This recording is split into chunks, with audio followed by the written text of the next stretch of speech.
Hello and welcome to this Young Person in MR discussion. It's absolutely fantastic to be joined by Jayce, Casey and Eliza. Guys, I'd love it if you could first of all just give a brief introduction to yourself. We'll start with Casey. Wonderful. My name's Casey. I'm a research consultant right now at a boutique market research firm in Northern California. I've been working in the industry for 4 years now, and I've been at this company my entire time. Awesome. And Jayce? Yeah, my name is Jayce Treible. I work for a leading independent full-service market research company in the Bay Area in California, just south of where Casey is at. I'm the Director of Research Design and Analysis, and I have been in the industry for just under 7 years now, going on 7 years. I've worked both at boutique companies and at more full-service, kind of independently located companies as well. So looking forward to our discussion. Good stuff. And Eliza, do you want to tell us quickly about yourself as well? Yeah, my name is Eliza and I'm working for Visionslive, an online qualitative research company, and I work alongside Jack, and I'm really excited about this hangout. Awesome. All right, so I suppose first of all I'll just give any listeners a very quick kind of nutshell introduction of why we're all here.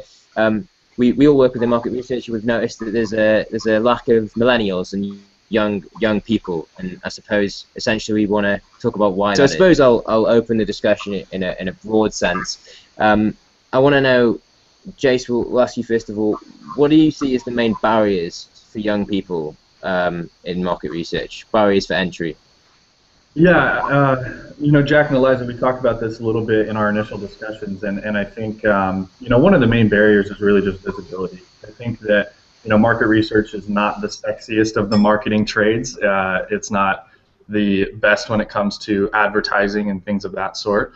So I think that really it's just visibility. I don't think that there's a whole lot of visibility when it comes to this industry as a whole. What would you say, Jason, the best ways of increasing this visibility?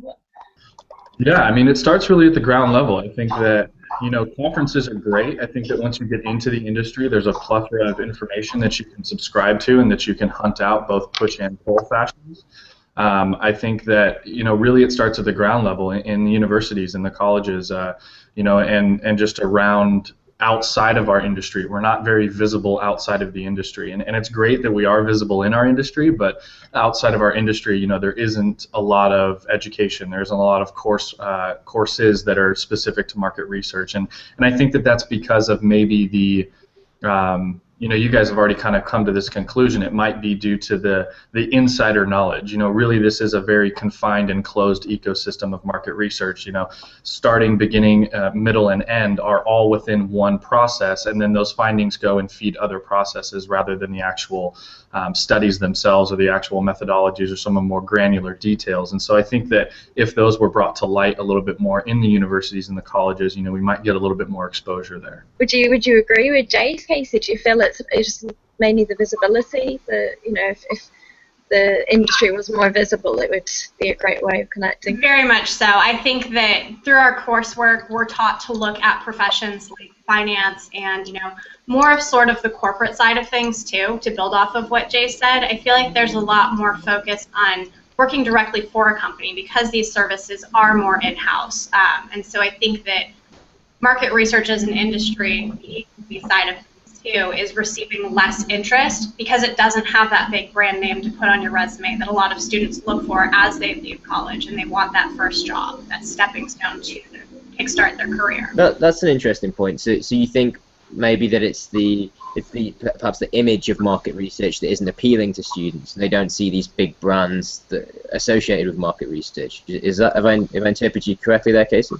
Yeah, I don't think that the brands within market research are as well known as some of the brands that have research departments or functions within them. So I think that that's another competitor that's pulling some of the talent away from market research, the core sort of agency side providers. So following on from that point, Casey, do you think that the burden and responsibility for increasing the visibility is more, it falls on the industry more than universities, would you say? Or? I think it's a combination of both. I really think that, when you're young and you're in school, your peers and your professors are kind of the direct influencers. You have companies that sponsor events at career fairs and other types of events, that kind of get their names out there. And a lot of students start to recognize that, hey, company X, Y, and Z had a really great booth at my career fair. I'm going to look into them a little bit more. It's about brand recognition, and it's also about giving these students confidence that this career can go somewhere. It's about showing them what we do and how it's different and engaging every day. How would you feel about that, Jayce? Is that something you could go along with? Is it kind of the market research agencies and the industry itself that needs to take this responsibility? Comes to, you know, who should take this by the horns and really run with it. I think that it needs to be a collaboration. Nothing is going to happen when one side takes it and another one doesn't. I mean, obviously these are two very separate entities. One's an industry, one's an education. You know, education platform, and you know, from an industry point of view, it's the industry going into these universities. We had industry events at colleges. We had industry events at universities, and we put these on and really increased awareness. We had only one class at our university that was specific for market research, but we had many events, we had clubs, we had organizations, we had other things that people could really increase that visibility, and I think that that's in, you know, conjunction with the university itself is what the first stepping stone is. I think that's a really, really good point, Jayce. Like from a student's perspective, you know, at the moment I'm studying as well my master's, and you know, as much as you learn through the coursework and the modules and exams and assignments and everything, having, you know, non-curricular, you know, clubs and societies and that kind of thing. It's a different way of reaching students who are in a different mindset, a fantastic way of increasing visibility. Having market research clubs or societies, an informal way of discussing the topic and raising awareness, I think is really, really important as well. I found it quite interesting because we were just speaking to a student who was studying in Madrid, and he told us the only market research masters in Europe that was available. And I completely agree. I think it's a great point that, you know, being realistic, we're not going to get 5 or 6 courses introduced. But at the same time, I thought that was an alarmingly low amount of courses, you know, for what is essentially a really large industry. Throw this out to both of you guys, you know, how did we get to that? Because I understand it's kind of the same in the States as well. There's very few market research courses out there. I think it's because we're a very small portion of a very large pie. And, you know, I think that, you know, going back to my previous comments where we're not the sexiest portion either, I think that a lot of our marketing, you know, and a lot of our outreach when it comes to the market research industry is, you know, we drive insights. You know, we take customer opinions and we turn them into actionable items. And we use this type of industry jargon. And this was something that I found. And I found that a little bit hard to digest. And I found that a little bit hard to kind of wade through and really understand what they were talking about when I was studying at university and saying, you know, I'm looking at this and I'm saying, we take customer opinions, turn them into actionable insights so that you can have an innovative product. You know, I understood what all of those words meant, but I didn't really understand what the process was in order to go through those 3 steps. And so it just kind of got tuned out initially. I think that really, you know, for lack of no better term, dumbing that down too is important. You know, understanding that the thing that keeps me coming to work every single day is the fact that I get to see new products. In 20 minutes, I'm going to do a research session on a brand new product that nobody's ever seen before. And, you know, that is the sexy part. You know, I get to talk about and I get to have this insider knowledge about products that aren't even going to come out for next year. And that's really, really cool to somebody like me who has the you know, personality that I do, where I want to know a lot of things about technology and a lot of things about innovation. You know, maybe Casey has a different viewpoint because we certainly have personalities that are different but that work really well together. So I definitely want to turn it over to Casey and see what she thinks about that. Absolutely. Thanks, Jayce. I think that part of the lure of market research is you are kind of behind the scenes. You're making magic happen, and no one knows your name. I think that part of that is also appealing and intriguing. When I talk to people and they ask, you know, so what do you do in market research? Talking to people and telling them about the FaceTime that I've had with clients and the opportunities that I've had to work on different projects is phenomenal. I mean, for me, that's probably the best part about working in this industry is that you get exposure to a lot of new concepts, products. You talk to new people every day, and it's always different and appealing. And so I just don't think that people are aware of that side of market research. Do you guys then feel, I mean, that's a really, really interesting point. It's great to hear your 2 perspectives on that and the kind of like the sexy part of the industry. But do we then feel that maybe the title, market research, isn't very representative or isn't representative enough of what we actually do? You know, could we have a different title for the industry, or maybe a couple different titles, segment it a little bit? Could that be just that base level, that base kind of title of what the industry is. Could that be changed to improve it? Or what do you think of that, Casey? I mean, I think that market research is very explanatory of what we do on a very high level, but I also feel that we have so many sub-functions within the industry that I think that there's just a lack of awareness of. You break it down to qualitative and quantitative. Preliminary interviews with a lot of candidates that are in college or coming out of college, most of them don't even know the difference until they're in an interview and they hear it from us. So I don't know if market research itself needs to be renamed, but perhaps just more awareness. I think that it really comes back to awareness. I mean, I got involved through a professor. The professor told me that, yes, you can ask questions and find answers and make a profession out of it. But without that professor in my life, I couldn't say that I'd be sitting here today. So I think that it's about connecting with people, one person at a time, and teaching them what market research is. Yeah, I think that, you know, market research, like Casey said, there's just so many different facets to our industry, and I would be hard-pressed to come up with a term that is broad enough yet specific enough as market research is to categorize what we do.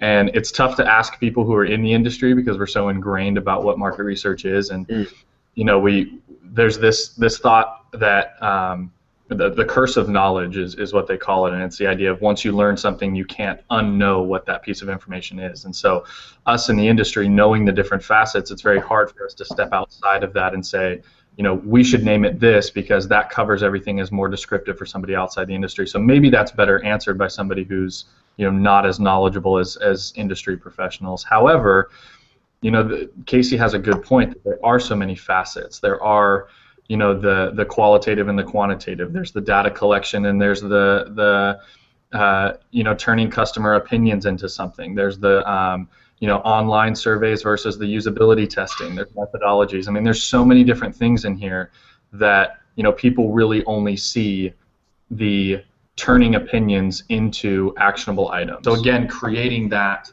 distinction so that people really understand what our industry is all about. It's interesting you mentioned that though, Jay. We were just speaking to these two really eager, you know, market researchers studying masters, and they were also the technological side of it. Like you know, young people, millennials have so much to offer. Like, as you were mentioning, the different fields. You know, we've got so much to offer in these different fields because it is so intuitive. You know, the internet and technology. You know, we've grown up with it. So do you think that's true? Like, do you think young people can really contribute a lot in that way, or just? I absolutely think so, and I have a very limited view when it comes to the industry. I've had experience at 2 different companies, and I've gone to several, you know, conference and industry events. But really, when it comes to the scope of things, my interaction with the industry itself as a whole is a very small piece of the entire portion. So take my next comment with a grain of salt. But you know, I have found that technology is really something that's lacking in our industry. I've found that there are a lot of areas where we can employ technology where, you know, older or more tried and true methods are currently being employed. And not to say that those methods are not accurate or statistically valid, because they've been driving our industry for 35 years. But there are more effective, more efficient, and you know, depending on who you talk to, not in my opinion, but sometimes more valid ways of getting the same data. And that increases our speed. It, you know, decreases the lead time and those things. And I found that was something that I was able to contribute when I've been at both of the companies I have been at, was employing technology to do the same things quicker and less expensive. You know, that's really the bottom line. And you know, Casey was instrumental in some of the efforts that we did at her current company, and she's kind of continued those going through. So maybe I'll let her talk a little bit about the technology as well. But I think that's really where millennials are going to take this industry and take this profession by storm, is really employing these creative, cool ways of getting the same insights even deeper with less effort and really less lead time. Yeah, I'd love to bring Casey in at that point. I agree. I think that one of the things that I've seen change since I came into the industry is just the use of technology. I mean, even the way that we source the people for our leads, you know, for our studies, and the way that we contact and connect with people, conduct our interviews, all of that has shifted and has become more digitalized, I think, over the last few years. And I think that it's rapidly continuing to digitalize, which also may or may not translate to fewer opportunities for people to enter into the industry. Because as we become more efficient and we're able to do more with technology, we start to rely more on the technologies than on the manpower. So I think that eventually we'll reach a balance where we are at a point where technology does so much, but that human element still needs to be there. So have we seen then, because obviously we're seeing an increase in mobile research and online research, it's kind of slowly, though it may be. Have we seen the millennials come along with that? Or would you say that is where we need to fit them in as that part of the industry grows, Casey?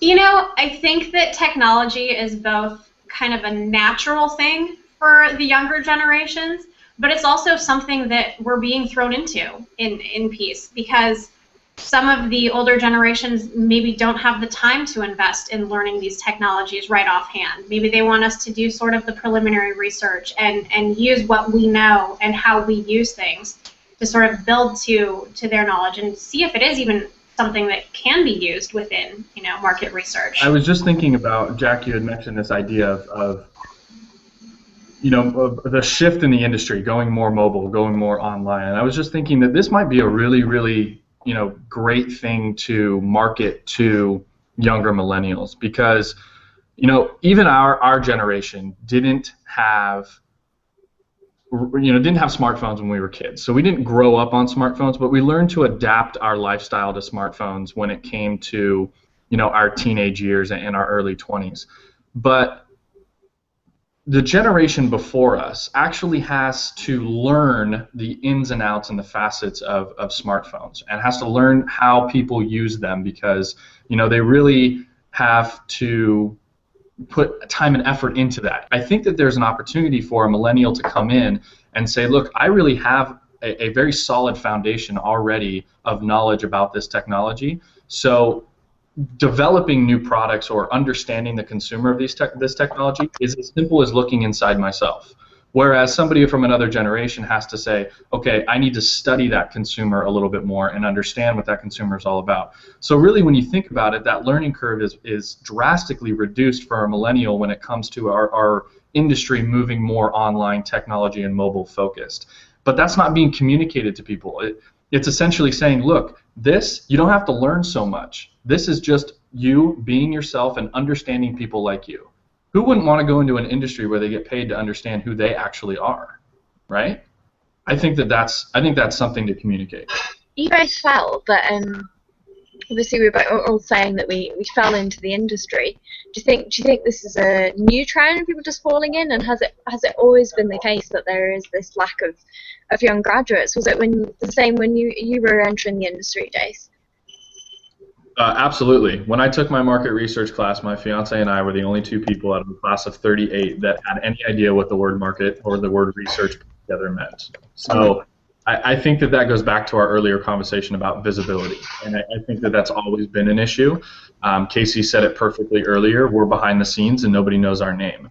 When, you know, people think of Die Hard, or they think of Sleepy Hollow, or they think of any of these movies, you know, Avatar, probably to a lesser extent just because of the director and the face that he has. But, you know, you may know the director, but you don't know the producer, you don't know the cameraman, you don't know the screenwriter, you don't know the script editors. You know, these are the people that are more relatable to our industry, and so you don't know those names. And so I think that you know, inherent visibility is translated into the education system, and that's really where we get this, you know, most people fall into it because they hear of it from a friend, of a dog's roommate's best friend's girlfriend's uncle's brother. You know, that's who they hear it from, not, you know, from the movies or from the industry articles or things like that. So I think that those two are connected. So what we're saying is that we need like a kind of a superstar. Superman. Market research Superman. Yeah. No, that's really interesting. So we're kind of like the behind-the-scenes guys that kind of make things work, but not the superstars. That's really interesting. So, I mean, I'm interested, guys, if there are any points that we haven't brought up that you guys want to want to talk about, or that you feel are any burning issues that we haven't discussed? I think that at the end of the day, our job is about connecting with people, understanding audiences, and driving insights. I don't see a shift of that changing. I just see people using new technologies, and we have to find ways to use and leverage those technologies to connect with people where they're at. People are so much more on the go in the moment in today's age, and I think that part of the rise of some of these new methodologies is more about capturing people in that moment than it is about redefining something. So I think it's more about adapting to our consumer behaviors or our audience's